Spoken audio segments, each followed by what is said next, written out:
Dia melihat ke bawah. Dan ternyata guys, Apa?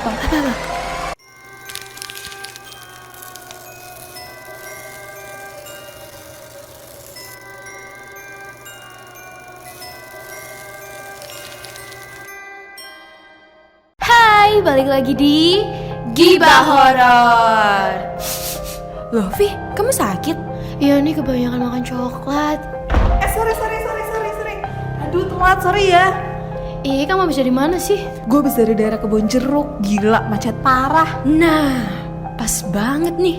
Aku dapet cerita dari Citra yang share pengalamannya soal kantornya yang ada di daerah Kebun Jeruk. Gimana?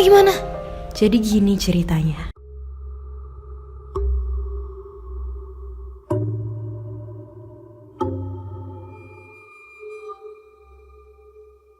Kejadian ini terjadi pada tahun 2012.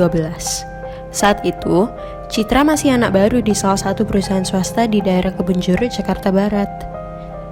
Kebetulan, beberapa hari ke belakang, daerah kantor Citra ini lagi banyak kejadian begal, pencurian, dan juga pemerkosaan. Citra parno banget sebenarnya, tapi suatu hari, dia ada kerjaan yang harus diselesaikan. Sampai akhirnya, Citra harus lembur. Singkat cerita, Aduh, diem Tatan. Batuk ini loh.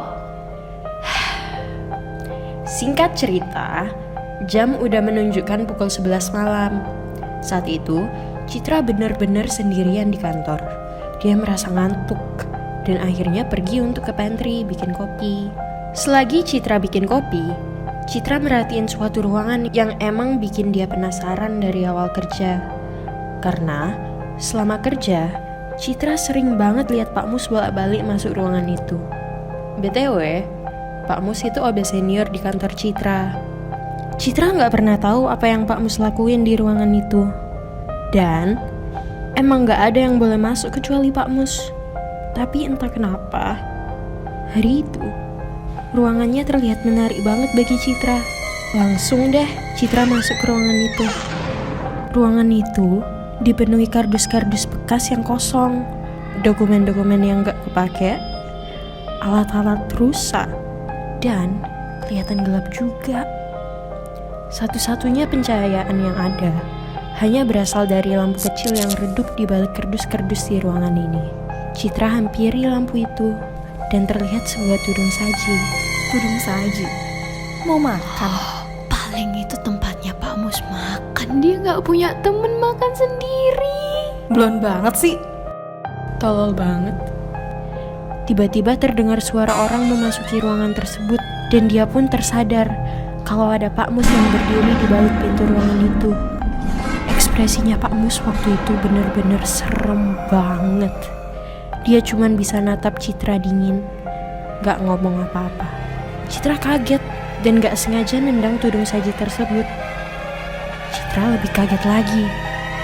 Ternyata yang ada di bawah tudung saji tersebut adalah sesajen. Hah? Pak Mus makan sajen? Vi, please dong. Citra langsung beresin bunga-bunga yang berceceran kemana-mana. Citra langsung buru-buru keluar ruangan sambil bilang maaf ke Pak Mus. Citra berjalan cepat kembali ke ruangannya. Dan dia merasa di belakangnya ada yang mengikuti. Ternyata itu Pak Mus. Citra yang telah lancang masuk ke ruangan tadi merasa sungkan. Dan di sisi lain, dia juga takut terjadi hal yang tidak diinginkan. Karena mereka hanya berdua di kantor ini. Waktu dia sudah sampai di ruangannya, ternyata ada Nuris. Nuris ini teman kantor Citra yang beda divisi sama dia. Citra nggak seberapa deket sama Nuris. Tapi dengan kehadiran Nuris, Citra ngerasa nyaman. Baru beberapa detik setelah Citra ngerasa nyaman, dia melihat kaca dan terlihat Pak Mus yang merhatiin dia dari jauh. Citra yang parno banget berusaha nggak ngirain kehadiran Pak Mus. Citra keinget sama kopinya yang ketinggalan di pantry. Mau balik ke pantry, dia parno sama kejadian yang tadi sama Pak Mus. Tapi Citra ngantuk berat. Jadi dia paksa deh untuk kembali ke pantry. Ketika udah ngambil kopinya, Citra balik badan dan terlihat Pak Mus yang berdiri di sudut pantry. Tiba-tiba, Pak Mus mengambil satu langkah mendekat ke arah Citra. Dan Citra langsung pergi karena takut setengah mati dengan keberadaan Pak Mus. Pas Citra lagi asik-asiknya kerja, hawa menjadi agak panas. Ternyata AC-nya mati. Aduh, gue gak bisa kerja panas-panas gini. Tapi deadline sih. Ya udahlah, batin Citra.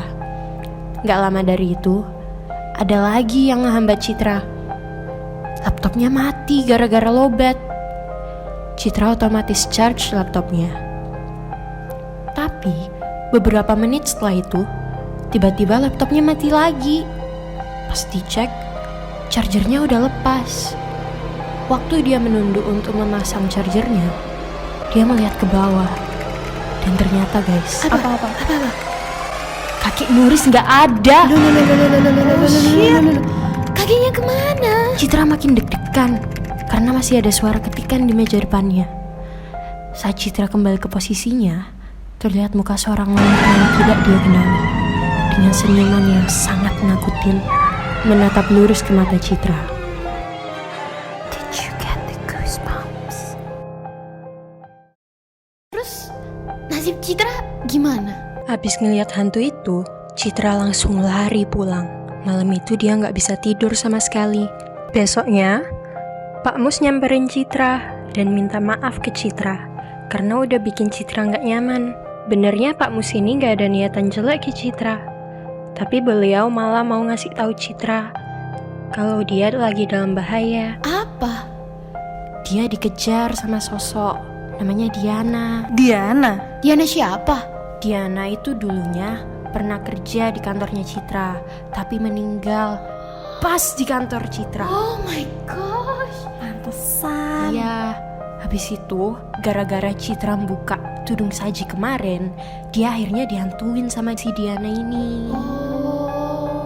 Pak Mus emang naruh sajen di tempat itu supaya ngurung Diana dan supaya Diana nggak ngehantuin orang-orang yang ada di kantor ini lagi. Oh, jadi ini gara-gara Citra. Mana gue ngerti lagi kantornya di mana. Sumpah. Oke, jangan lupa like, comment, share, and subscribe ya guys. And See you on the next video.